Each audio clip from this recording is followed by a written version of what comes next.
What's up? How are y'all? Come on in.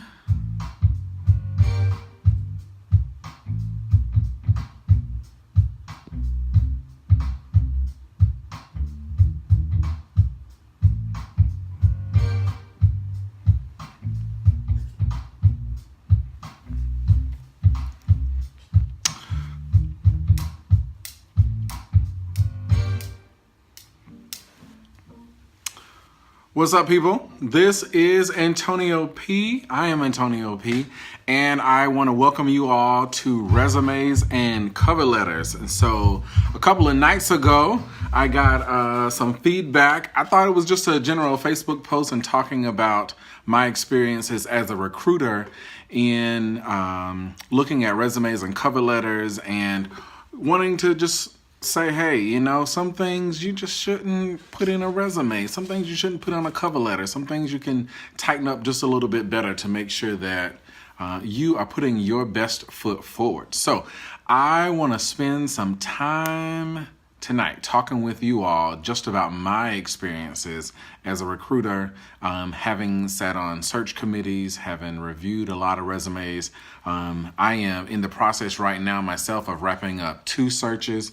And let me tell you, it's been good, and I've seen some things that you just don't want to add to your resume and your cover letter. So I've got a couple of things that I want to go through tonight in talking about it, but I know several of you have resumes and cover letters, and you yourself might be in the process of getting ready to get on a job search. You may not be getting ready to get on a job search. You may just be like some other people. You always are looking for tips on how to improve your resume, your cover letter, and how to put some things in place that are going to work best for you. And so one of the things that I would tell you before we even begin the cover letter is to ask yourself 2 questions. And so I'm going to keep this video posted, but I want you to, if you are live and you want to talk back with me, Facebook now has that feature. You can join in, you can request to tag in right there on your phone, on your computer, and I'll talk with you one-on-one about your resume or your cover letter, and we can share ideas, and you can figure out for yourself what will work best for you. But the first 2 questions that I want you to ask yourself, even before you even get pen to paper to think about tightening up your resume, I want you to ask yourself this question: what does my work history say about me? And then the second question, it's similar but different at all. What do I want to say about my work history? And I think these are 2 questions that people fail to really answer. What does my work history say about me? And that question gets really at what might others perceive when they read your cover letter or whether they read your resume. What might they perceive?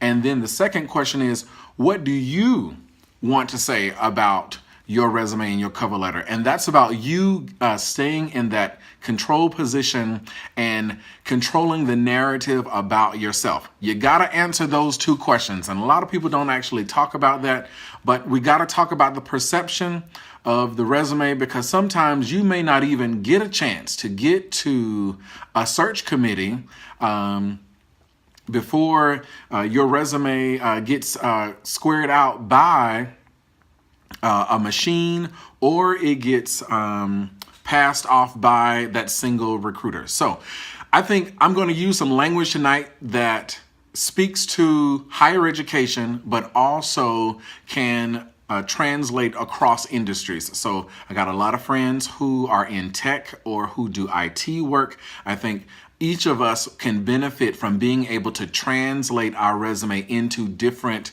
industries. And so while I am, mine screams Christian, while I am a higher education recruiter and that's my industry, you got to make sure that your language, because you might be in a position where one day you want to switch industries, or maybe an opportunity may become available to you at a moment's notice and you need to be ready to take on that opportunity.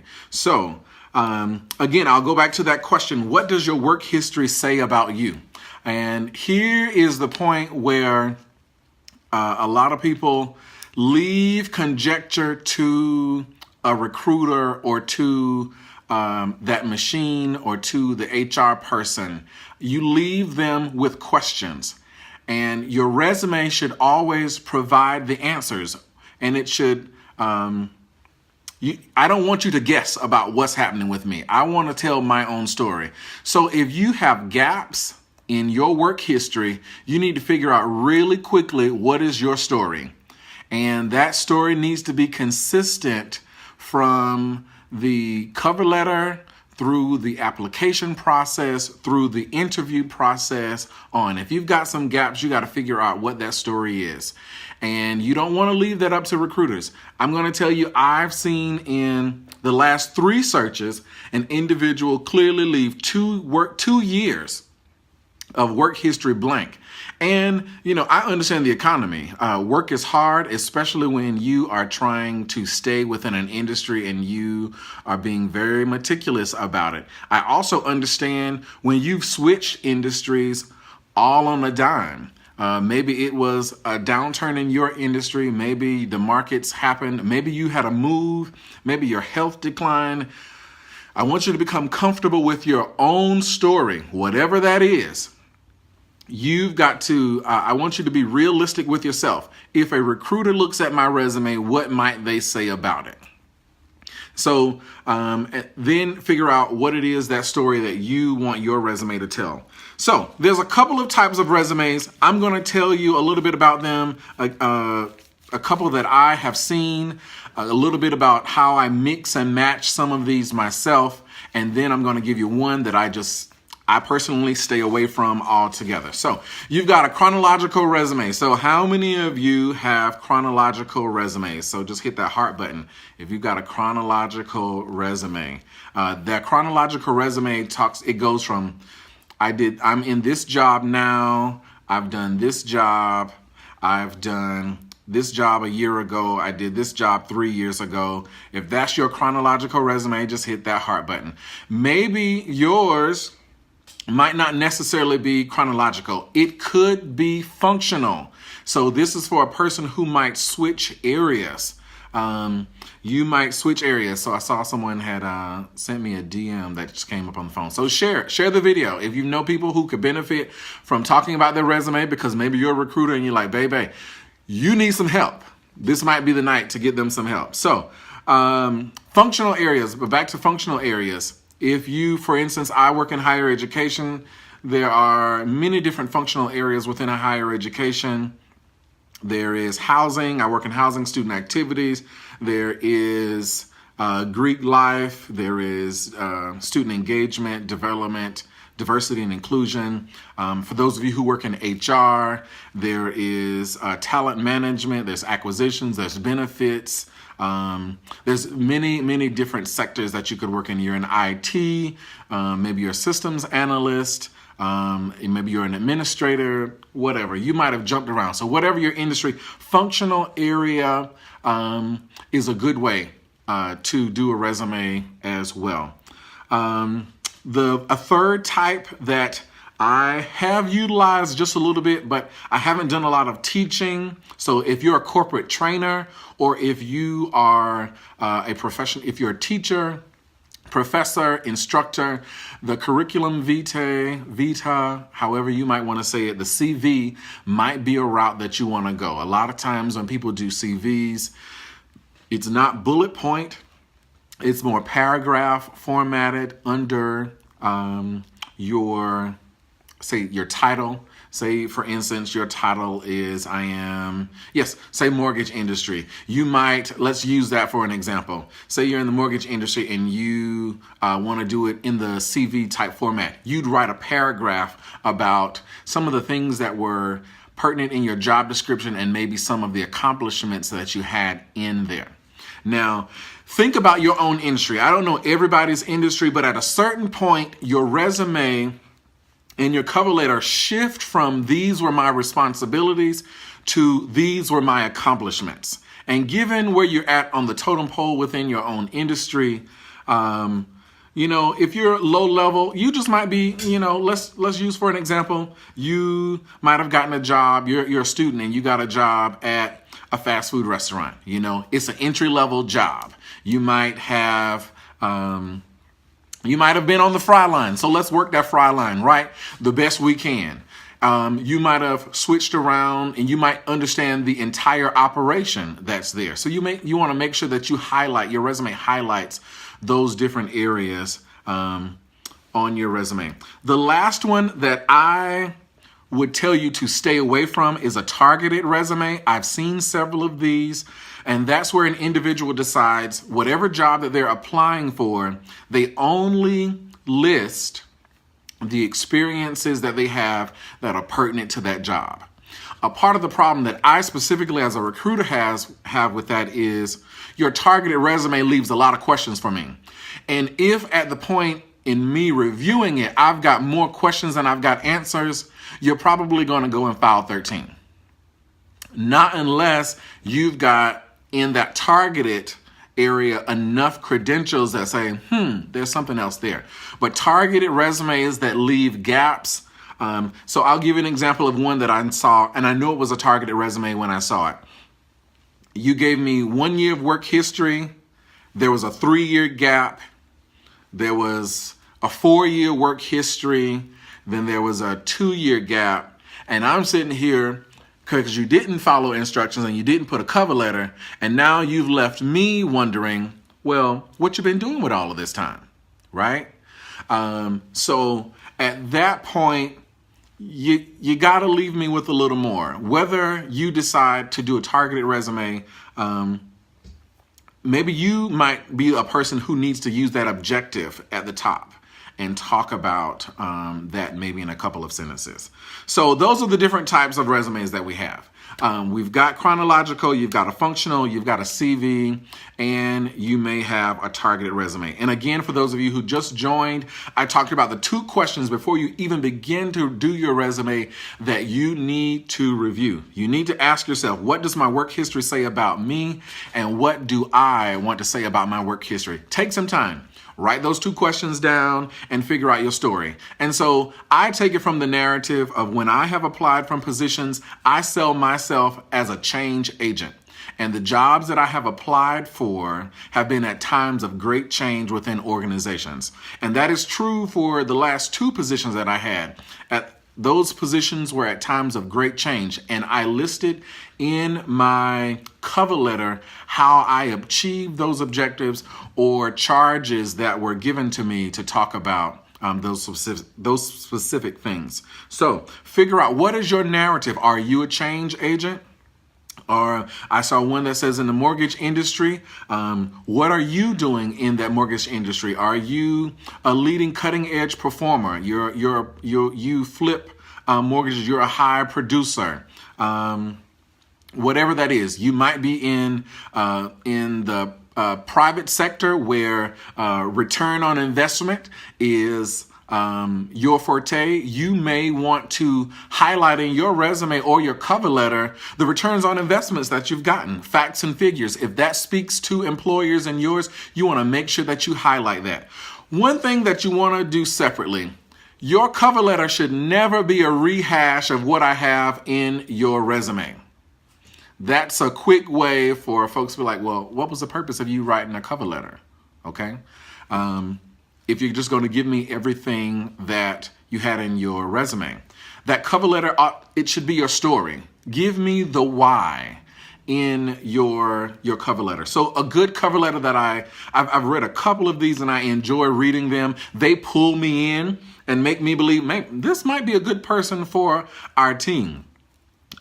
They tell the why they took on certain jobs at certain time or took on certain career opportunities and why they moved across. And sometimes that includes very personal information. I've seen some cover letters that have said, you know, I had a health situation and I was out of work for this amount of time. But what I did in this time, I did some volunteer work, and they listed some of that volunteer because I was wondering, you've got a lot of volunteer work. Why do you have it here? Or when I read the cover letter, it made a lot of sense.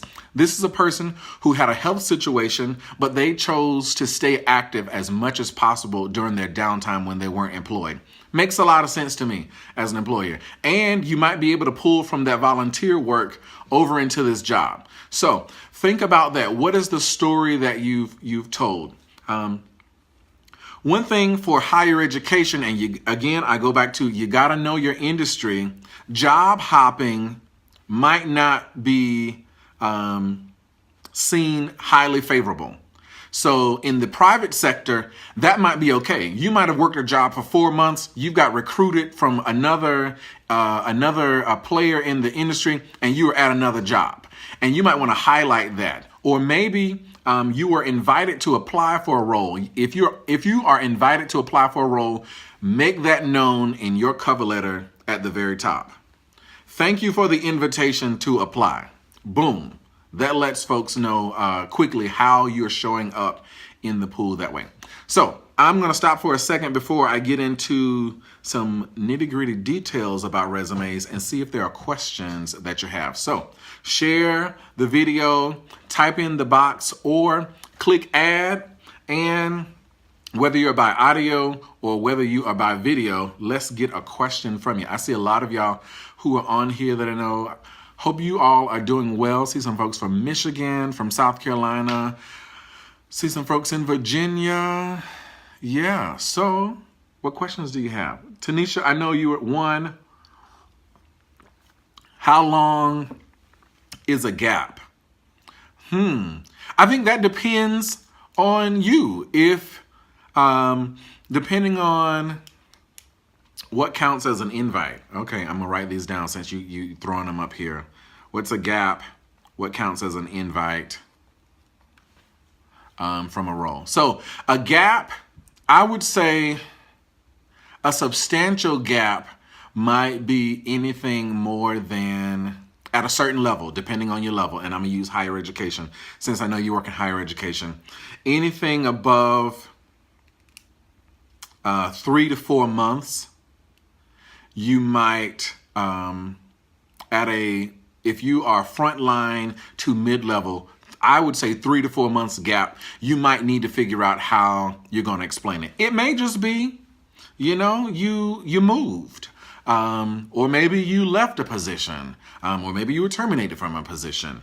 You might need to figure out how you're going to explain that. Now, for those who are at mid-level in your industry or above, there are certain practices that are understood by the industry. So I'll give you an example. If you are at the director level, the AVP level, the vice president level within higher education, there is almost some unwritten expectations that if you get a new boss at that VP level or the president's level, that you might be offering your resignation. And some positions at that level take 6 months to a year for an individual to find a new role at that level. And that's quite acceptable for those pieces. So you want to make sure you check with your industry what might be a gap. I think a sufficient invitation is someone who is either running the search or is closely involved in the organization of that job that you're looking for, that career opportunity. I think that would count as an invitation. Now, if Pookie and A&M, who just happen to hear about a job and they are no way connected with our organization, says, oh, you ought to apply for such and such job, that is not an invitation. And so when people are telling you about jobs and you're thinking about it, and what you want to do, what's a good practice to do besides the resume and the cover letter anyway, is if they have a link in and can connect you with somebody, say, can you do a formal introduction for me? That's a good way to talk with someone. Try to get on the phone, do an email conversation. But if you haven't talked with someone who is intimately connected to that organization or within that specific unit, so if I am in a housing, like for instance, right now I work at the University of Cincinnati, and if one of my team members who is on the search team invites you to apply, that would be an invitation. If someone from our leadership team invites you to apply or tells you about it, that might be an invitation. But if someone just randomly at the institution say, oh, they're hiring over in housing, you might need to apply for that job, that's not necessarily an invitation. So those are 2 points that I would tell you. Next question is, which style is best, bullet or narrative or both? Depends on the type of resume that that you have. And Jakar, I saw your email, too modern, so I'm writing it down, and I'll come back to it and the visuals of it because I'm a millennial. I would say, and the bullet points is something, so I'll jump right into that. So I would tell you best to go bullet style until you're getting to a higher level position within the industry. If you're applying for a vice president's role, or that's what your industry calls for, I would do bullet points. And let me give you a snapshot on how to perfect your bullet points. So in my last 2 positions, I probably got easily upwards to 80 to 90 applications for it. One of them crossed over 100. For those of you who are in government, a lot of times government recruiters will say, we're going to tap it at 200 applications because they know they're going to get 200 very easily for a role. I want you to think about, I am reviewing 80 to 90 resumes, or a team of folks is reviewing 80 to 90 resumes and are working probably against a timeline. Your bullet points become imperative, that you're communicating precisely what you need them to hear in that bullet point. So one of the things you want to do, let's talk these bullet points. As you want to pull up your job description, the job description that they have listed, and you want to go through that job description and compare your experience to every point that they've listed on that job description.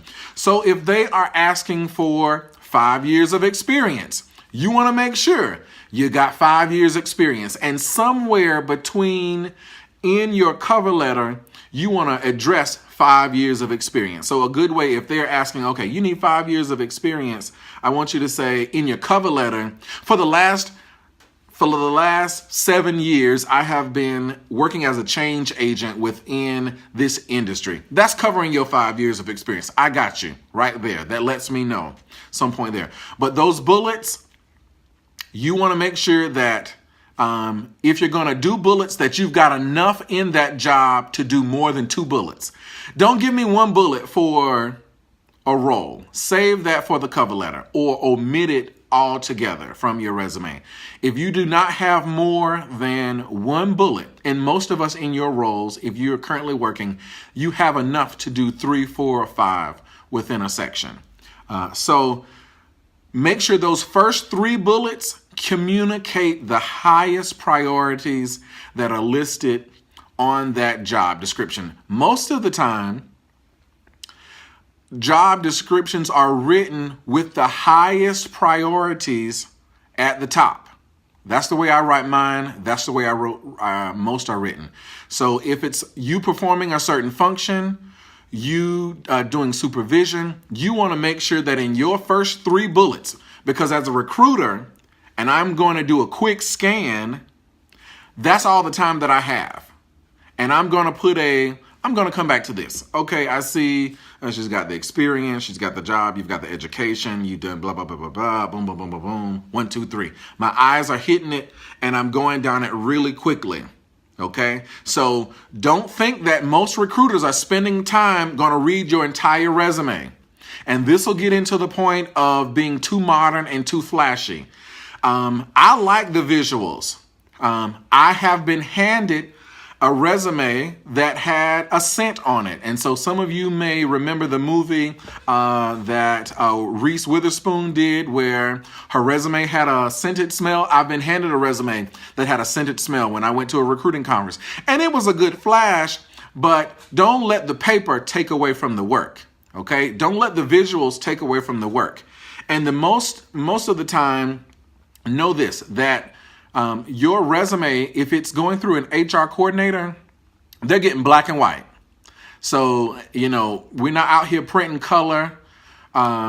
We're especially if they're doing files or if there's an assistant who is helping a hiring manager to do it. Like I have an executive assistant in our office who is working on the resumes. They will get them all together and then they'll hand them to me, and then I'll go through them.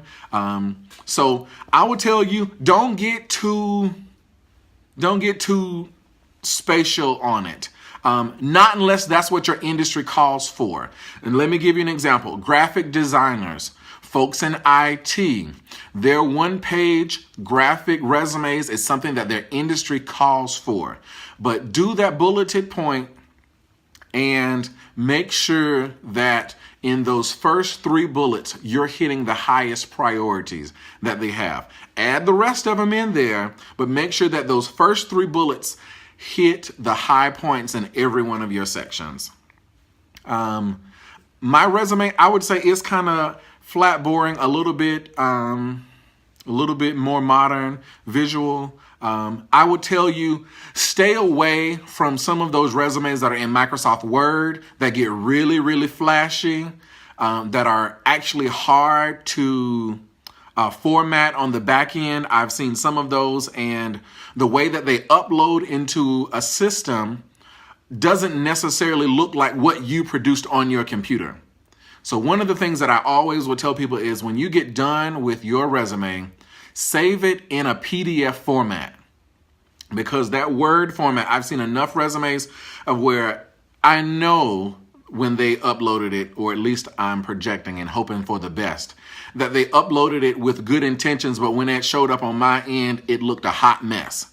Stick with typical formats in font. Like you went and downloaded this flashy font on your computer. I don't have it on mine, and I'm not going to download it on mine. So Times New Roman is good. I've seen Garmin on some, it's good. You can't go wrong with a good Arial. You know, it may look old, but it'll get the job done. So if you're looking for a good font, stick with something that's typical, that comes along with a standard Microsoft Office product or comes on your Mac. Don't get too flashy with it, because if and I saw this on a resume recently in one of my searches, the sentence had something and then they did something and then all I got was blocks, squares popped out on my end, and I'm like, well, I'm not gonna call you and ask you what was happening. All I have here is nothing. So I got to go with what I got here is I got blocks, and you're going to slide to the back of the page. Okay. We'll come back to you if others aren't looking as great. So those are points there. Those 2 points, good questions on, and I'm just trying to give it to you real, because you should hear some of the conversations. I talk with a lot of recruiters all the time, and it's like, you can't believe some of the things that people are doing. So good things to do. Make sure you get your formatting right. Here's another thing that you should do. Take the time to actually make sure you understand what they're asking for in the job description. Something that a lot of people, you see a job, and I know you might be in a position where you need a job, but do not rush your resume just because you are bitter about where you're at in your current role. Or if you found out about a job last night and the deadline is tomorrow, take your time if you really need to redo your resume. Because I promise you, if you've got errors, if it hasn't been vetted out, it may not be your best first impression. And I've been there. I've done it, and I'm telling you, I know I didn't get a call back, because when I went back and looked at the resume, I was like, that was not my best. I know I'm not going to hear from them. And that's not how you want to present yourself, because the impacts of that could be long lasting, and it stretches beyond simply this job. It could be an industry, or you may want to come back and you want to apply for a job at that location again. So if there are other questions, I'm going to keep moving along with some other pieces that I have here, but I'm going to go back to reading through that job description very carefully and making sure in your resume that you are highlighting every section of what they're asking for. If you don't, you're leaving it up to chance that I might interpret that you've got the skills or experiences. Okay, so I'm back. Okay, it said I had a poor connection, but I'm back. I'm back from outer space. If you are going to do a transferable skill set, talk with someone in that industry or in that area, in that section about what that looks like. What is the language of your industry? So what are some cliche terms? I'll give you an example. I work in housing. If in some way I don't see in your job description some buzzwords, those things catch my eye. Not that it needs to be cliches, but if the job description is in a certain area and you know the language, make sure you're using the language in some format so that it pops out. In that cover letter, in those first couple of bullets, make sure that you're using language that's within that industry, or you're clearly articulating how a different experience gives you a different skill set. Supervision is supervision. You may not have had supervision in a certain area, especially when you're moving up within an industry. Oftentimes you'll be supervising areas that you may not have necessarily worked in. You can talk about how you've gained the ability to manage and supervise different areas that you may not have competencies in. So make sure that you're using those. Length. This is another one. I've seen a lot of graduate students come out with resumes that are longer than professionals who've been in the industry for 10 to 15 years.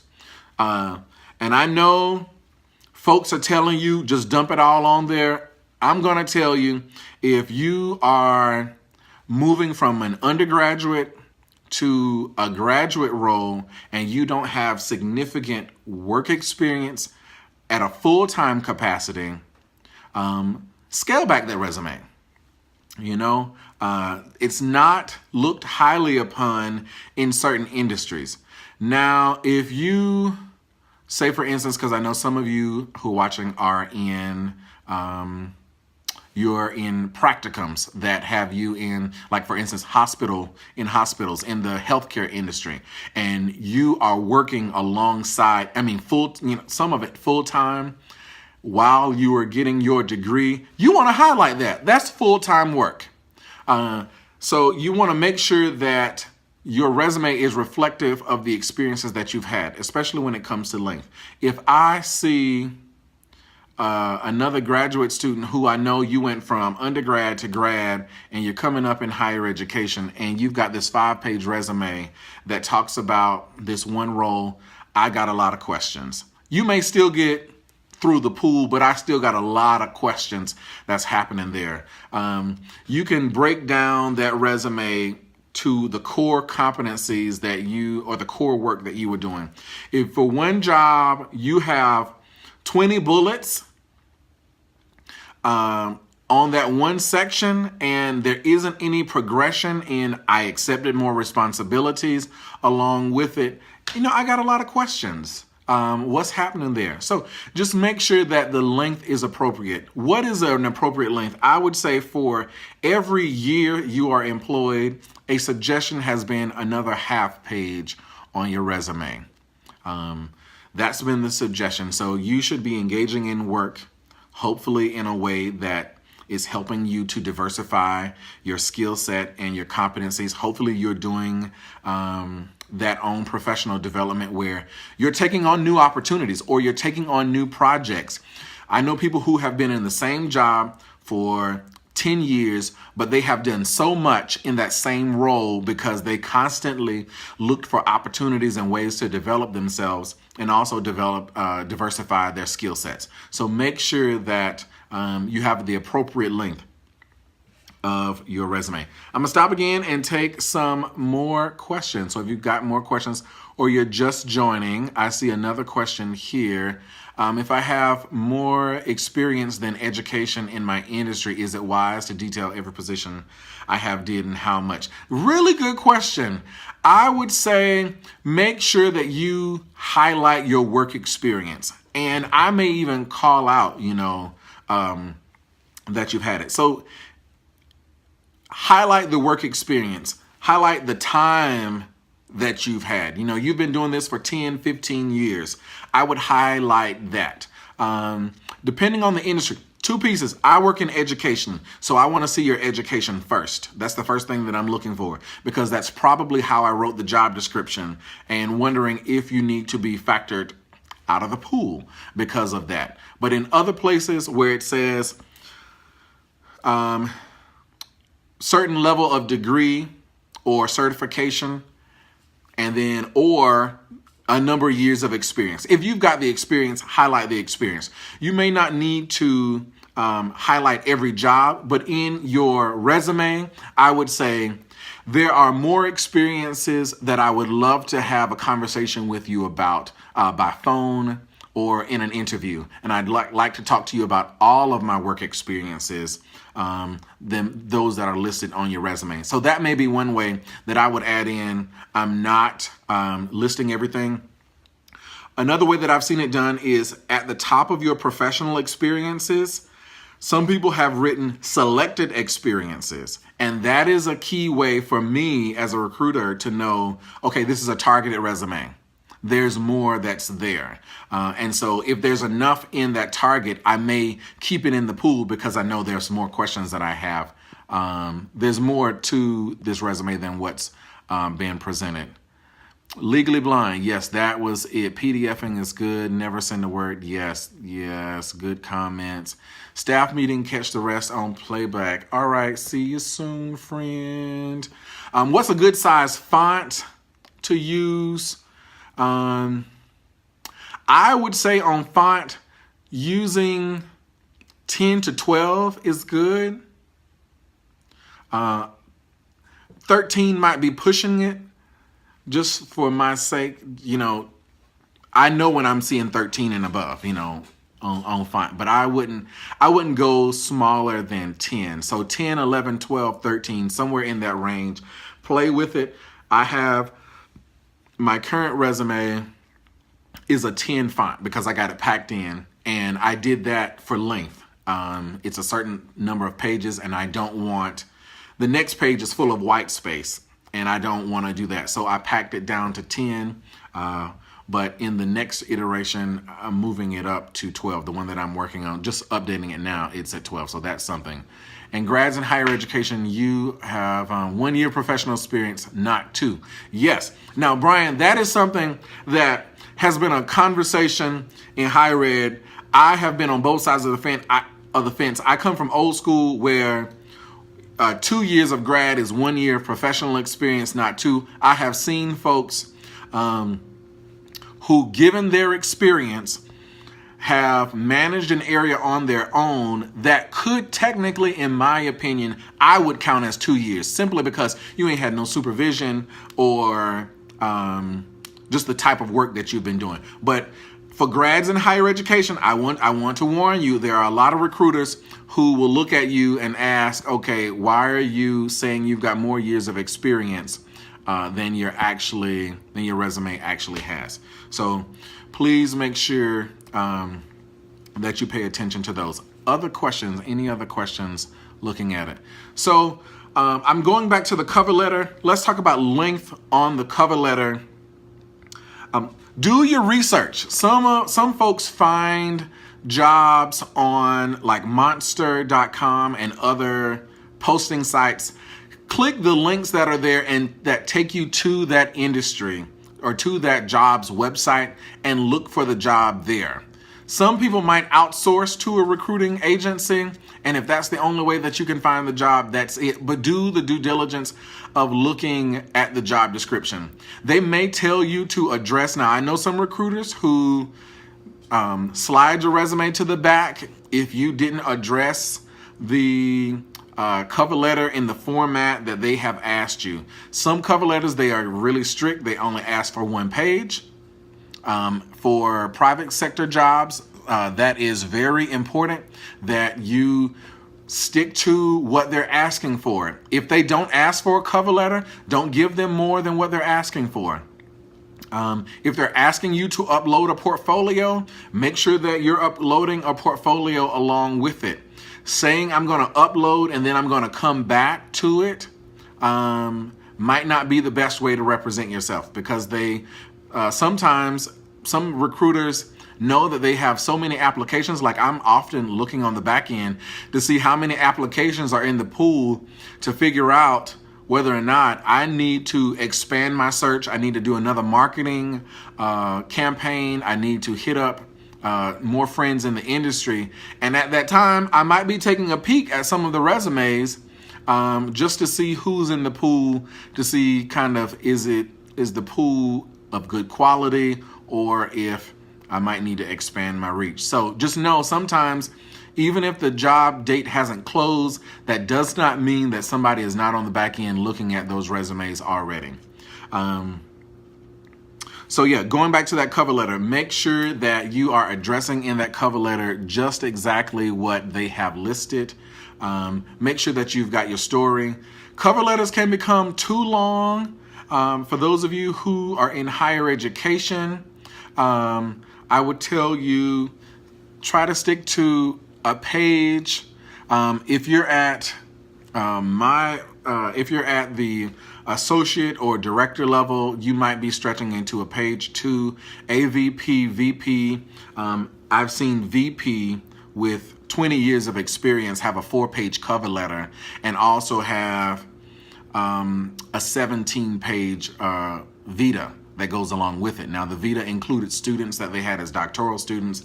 It had classes that they had taught. It had some of their work that they've done. If you ain't showing up with 20 years of experience, don't give me a 4-page cover letter. Okay? It just doesn't. It don't make sense. So think about, tailor that number of years of experience. Like I said, mine just got into that second page, and I'm still like, okay, maybe this is too long. And I have several versions. So that's the next piece. I would also create several versions of your resume. Do not have just only one. I create several versions. I have a functional resume, and I also have a chronological resume. And it highlights different parts of the job. So someone sent in a DM, what is a good program to use for resumes? I use Word. Word has worked well for me. I stretch the margins to 0.5 all the way around the page so I get the maximum exposure on the page. That's just because I'm looking at size of it, and be very careful that when you start messing with the margins of your page, that you're messing with the formatting.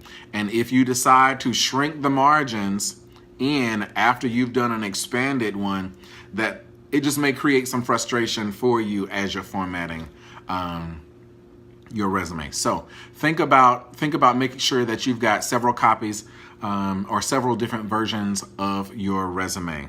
Other pieces that I had here.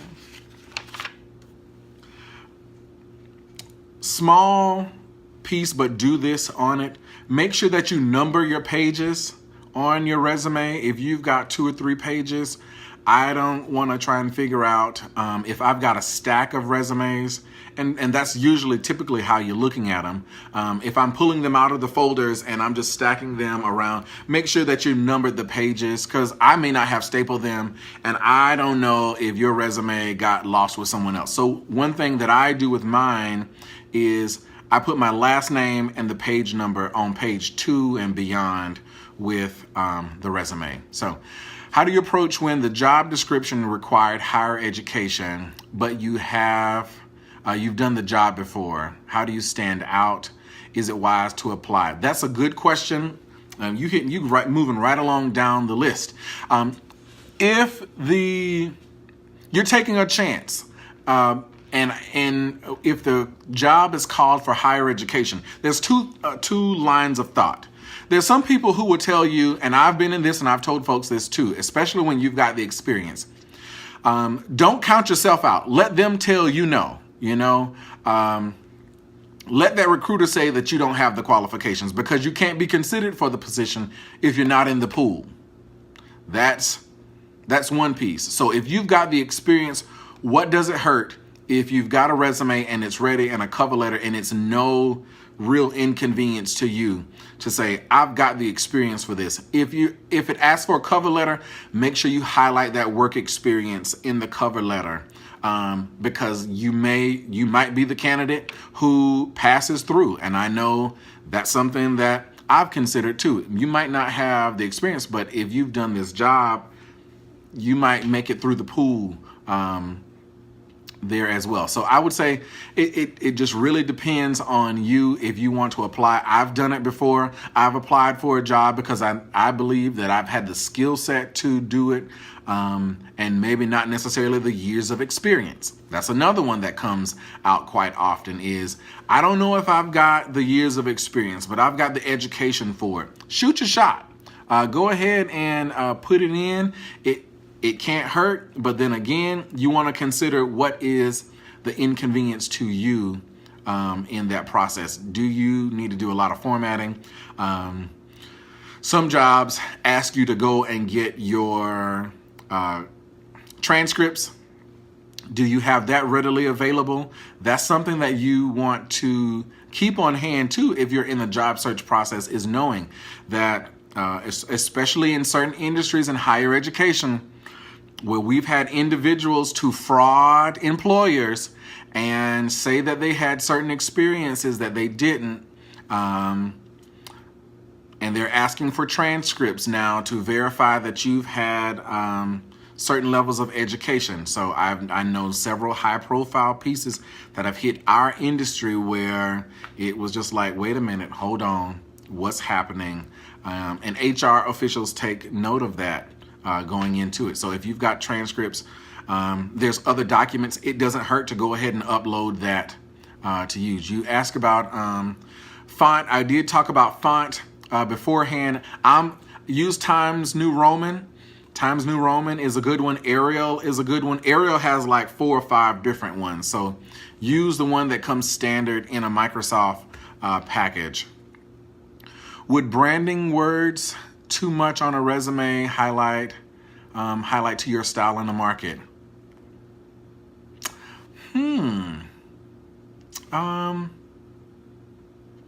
That's a good question too. As in places near your name. I have seen resumes like that too. I think if it's your flair for your industry, for instance, like some people will use change management, equity, inclusion, diversity near their name. I've seen that too. And then some people use them as 1 or 2 words near the top of their resume. Is that what you're talking about, Marcy? Just want to make sure I'm hitting your question correctly that you're talking about. I've seen it used. It doesn't, don't go overboard with it. Like if you're going to use words, use 3 words and leave it alone.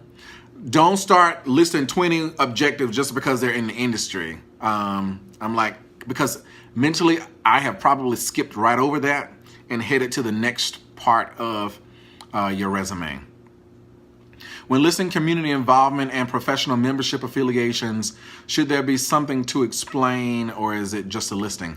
Chantel, I use mine as a listing, and my memberships, my committee involvement, they're listed in small sections on mine. So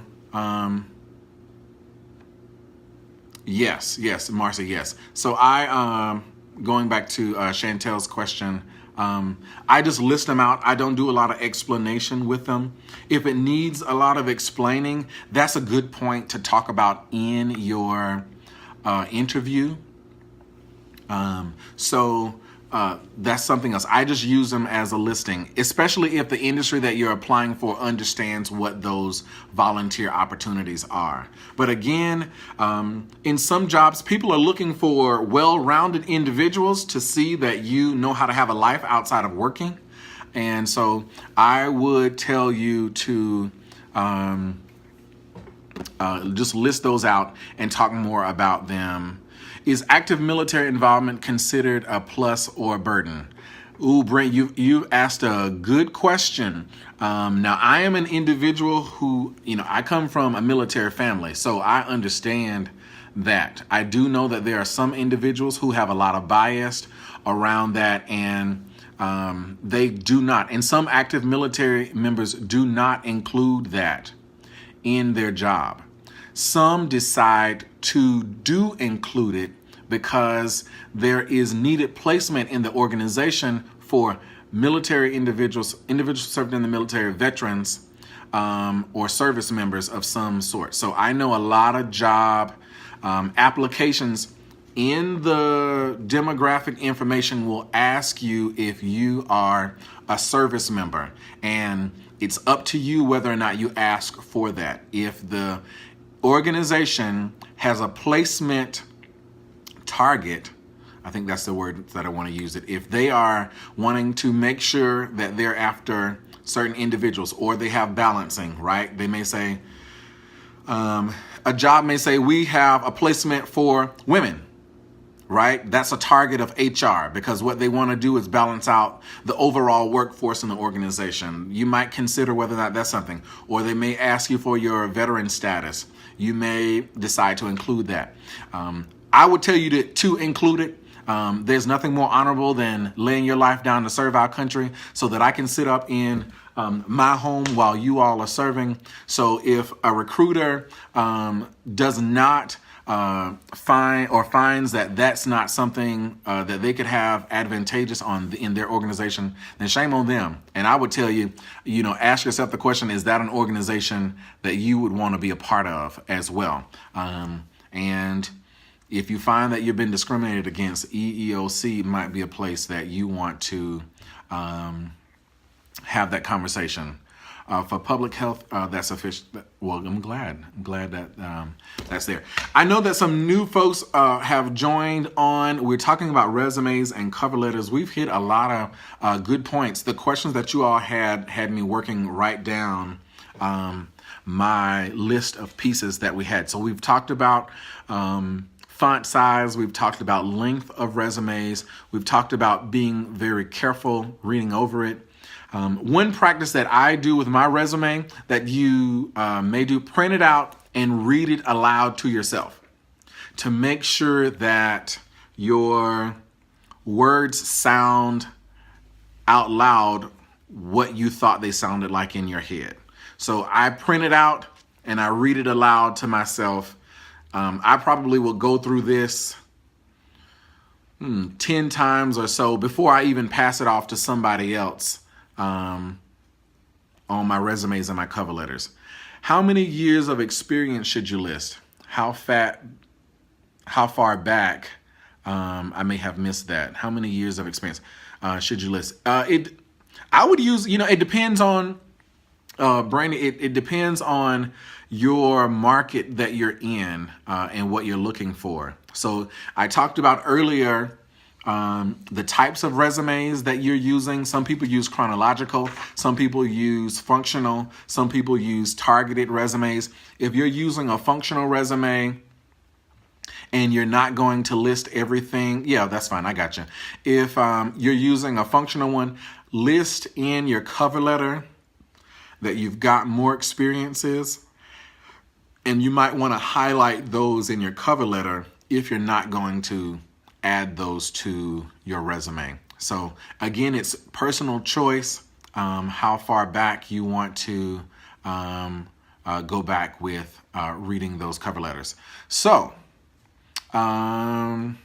is someone trying to come in? I don't know if you're trying to come in, but I see several folks here. So if you're trying to tap in and you want to get on the live feed, yes. I'd like to include a selected accomplishments. Yes. Under each job. Yes. Separate out. Here's what I was hired to do. Yes. Scope. That gets into what was achieved. That's a good part in the job, especially as you begin to move up, because I don't need to just know your job description. Tell me, Wilmer, thank you. Wilmer, thank you for that. Tell me what you accomplished in that role. I led an expansion, or you created X, Y, and Z. That's a good way to highlight in the job that you've actually had some successes, especially if you're going to be charged with producing results. in that organization. So want to make sure, and most of us are charged with producing results in all of our jobs. So you might want to talk about, here's what the job description had, here are some projects or tasks that I've done. And I've seen that done section by section under each job. I've seen it also highlighted in the cover letter as well. What are your thoughts about a quick paragraph that speaks to your character as a business professional? If you're just submitting a resume, I've seen that done. In my industry, I'm not necessarily looking for it because I'm looking for the full cover letter. But if you want to have that small section that describes your abilities and highlights it at the top of your resume, I've seen those too. Just don't call it an objective. I've seen it done in italics and smaller font than the rest of it, but I've seen those in resumes, and it just gave me an eyebrow. It raised an eyebrow. I will say that. I was like, okay, this is what you're doing. This is what you're offering. Okay, I'm with it. It does pique my interest, but I don't know if it's necessary. But if you are trying to stand out in some way, that might be the point that brings it out. Is it wise to tell your ethnicity or gender? I see a lot of ask now. They usually think I'm a man anyway. I know a lot of people who choose not to click their gender on the resume. They choose not to do it. They choose not to share because they want that. Some decide to share, and I've seen it mostly in the application process when they're asking about demographics.